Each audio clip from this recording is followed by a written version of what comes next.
Hi there, this is Jeff with the Junkyard Kid channel, and today we are going to take a walk around the shop and show what's been going on here at J&J Repair and Restoration. It's been, I think, almost 2 months since I've did one of these, so let's flip this phone around and see what's happening.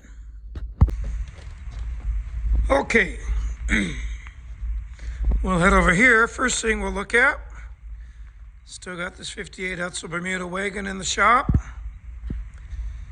Floor pan repair is done. Put all 4 sections in. Put a little epoxy primer on them. And the next thing that will be happening on the floor is what we've did on the roof. Put some sound deadener down. I use a product called Fat Mat. Seems to work quite well. This gets all new interior, all new weather seals, all new windshield or glass rubber, because this car, although you look on the back, on the tailgate, and you see that from Pennsylvania, I talked to the owner and he got it from a gal out of Canada that her husband, before he passed away, got it out of, I think it was like Arizona or New Mexico. So it's traveled around the country some, but being down in the desert Southwest, all of this rubber is just totally baked. Along with all the wiring under the hood. I think this must have sat for a while with the hood off, and I think down in that part of the country a while can be a summer or two, and it will just totally destroy your rubber and plastic because of the sun. This is going to be a patina project. Outside is not getting much done to it. I do have a freshened up engine for it. Got transmission rebuilt. We're going to go through the running gear, make sure that's all in decent order, and just be kind of a fun cruiser. Over here, we have a chassis that wasn't here last time. If I remember, I'll try to share it in the description. I got a 65 Chevy C10 that came in. That this is a chassis that goes underneath it. It's a Roadster Shop chassis. Looks like a nice piece. I've read good things about them. And got the Tremec transmission. Putting the 6-speed in this one. The engine I will show you in a minute once we get to the other part of the shop. And then here we have the subframe that is for this 79 Camaro Z28 we've been working on. This is about ready to go back into the booth for final primer. This gets a twin turbo small block, so we've done a lot of extra work on the body. As for in stiffening, a lot of the seams we have re-welded from factory. These are all spot welded, and that's not as strong as, say, a solid weld, just to help stiffen the body up. Same thing was done on the frame. All our welds have been re-welded.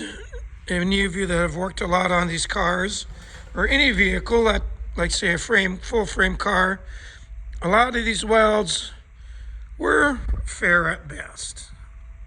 So it's kind of in a category, it's got to help. And this gets a coilover suspension in the front, keeping the leafs in the rear, 9-inch Ford rear end. Will make a pretty fun combination to drive. And I'll show you something here. Last around the shop video, I had a bunch of spray outs and working on stripe colors, and this is what we come up with for this Camaro.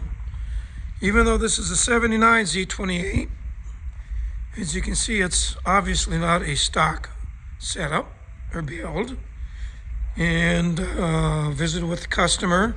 And we're putting the 1980 stripes on, which have 3 colors instead of 2. And I'll actually turn the light off in this part of the shop. Put my sunlight on. Kind of gives a better idea of what the color will look like in the sunlight. This is called a Misty Purple Pearl. I call it Misty Purple Pearl Custom because I did a little changing to it. These are the stripes. It's got a lot of sparkle. And one other thing I'll show you. We'll turn the shop light back on because I think it will be easier to see. The main reason I did this big spray out panel is there is an effect color, or not really a color, like a mica or a crystal that's in this color. And if you look on the top area here, you see how there's like little, almost like specks? That's actually that effect showing through the clear because of the size of it. Now we get down to here, you notice it's not as bad, and here it is gone. Well, this part has been wet sanded and buffed. This section here has just been buffed. This section is just as it is out of the paint gun. So I just wanted to make sure that that grainy look will go away. And also this is an awesome panel to demonstrate the difference between a color or a painted part that's just sprayed and then buffed, or wet sanded and buffed. Each one makes it just a little prettier, a little cleaner, a little flatter. And don't worry about the noise down there. That's just Tank sleeping. Hey Tank! Tank! What you doing? Yeah, he's doing his morning nap, followed by his afternoon nap and evening nap. And we'll walk over here. And this engine, just so everybody knows, does not go in this car. This is one that will be going in that chassis in that 65 Chevy pickup. It's one of the GM Connecting Cruise packages. 525 horse, 6.2. And yesterday I just got done checking the alignment of the bell housing to the block. This is something a lot more critical with a lot of your newer transmissions like the Tremix. The design of the bearing on the input shaft is of a way that your tolerances up and down and left and right got to be much tighter. And I think they allow up to 5 thousandths. And I'm happy to say that this here, up and down and left and right, is within 1 thousandths and a half. So that's very good. Next up on it will be taking the front stuff off. And that pickup gets a vintage air setup along with Dakota digital gauges. And we need to change all the front stuff to work with the vintage air setup that we're using. And over here this is the engine that goes in that car. So no LS swap on the 60 Edsel. Just plain old stock 292. This is what they call the Ford Y block. This engine is a 361 that goes into the 58 Edsel wagon that I showed you at the beginning of the video. And then this engine, yep, that's the one for that Camaro Z28. We have dynoed it without the turbos and it made 420 horsepower. And we will be dynoing it with the turbos, maybe in the next month or 2 or 3. See how things go here. But it will make a significant increase. We are going to keep the boost at a pump gas friendly rate. So theoretically, this probably has potential to make 1,000 horsepower if you really run it crank the boost up, but we're not going to do that since it's a pump gas combo. That's what the owner wants, and it's still going to make some pretty impressive numbers.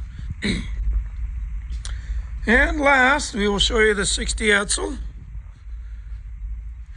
Got this back in the shop again. Got the engine bay cleaned up and detailed, and was planning on getting the engine set in this week. However, when I was working on this, I had it up in the air actually to get my head pipes positioned so they wouldn't be quite in the way for spraying this, and I noticed a funny bulge on the transmission case, and we wound up discovering that there was water inside this transmission, which you see the pieces of it here. And nothing serious for damage. You can see some rust there, but just was a case of where no, we don't want to take a chance of it. Honestly, I think it might have worked, but for how long? So we're going to freshen it up, give it a complete rebuild, and it'll be like new. So that's what we got going on here in the shop at J&J Repair and Restoration. So until next time, we will talk to you later.